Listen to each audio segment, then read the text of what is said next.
नेरळ कळंब मार्गावरील उल्हास नदीवरील दहिवली मालेगाव पुलाची अवस्था दिवसेंदिवस धोकादायक होतीये। पुराच्या पाण्यात पुलाचे रेलिंग वाहून गेल्यानंतर अद्याप त्याची दुरुस्ती करण्यात आलेली नाही। विशेष म्हणजे अवजड वाहनांना या पुलावरून वाहतुकीस बंदी असतानाही सर्रास अवजड वाहनांची वाहतूक सुरू असल्याचा आरोप स्थानिकांकडून केला जातोय। या पुलावरून तब्बल 40 ते 50 गावातील नागरिकांची ये-जा असते। विद्यार्थी, नोकरदार वर्ग, व्यापारी तसेच दैनंदिन कामासाठी प्रवास करणाऱ्या नागरिकांसाठी हा पूल अत्यंत महत्त्वाचा आहे। मात्र पुलाची दुरावस्था आणि सुरक्षेच्या अपुऱ्या उपाययोजनांमुळे नागरिकांमध्ये भीतीचं वातावरण निर्माण झालंय। त्यातच आता गणेशोत्सव अवघ्या काही दिवसांवर येऊन ठेपलाय। त्यामुळे या काळात पुलावरून मोठ्या प्रमाणात वाहतूक वाढली जाणार आहे। असे असताना नादुरुस्त पुलावरून प्रवाशांना आपला जीव मुठीत घेऊन प्रवास करावा लागणार आहे।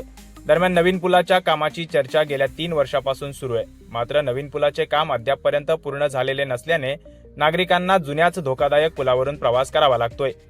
मोठी दुर्घटना घडल्यानंतरच प्रशासनाला जाग येणार का, असा संतप्त सवाल स्थानिक नागरिकांकडून उपस्थित केला जातोय।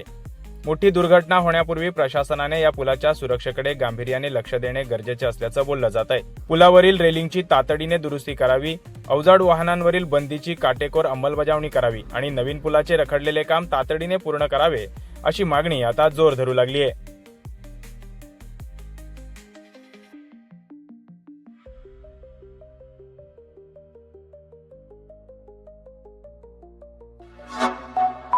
Like, comment, share and subscribe.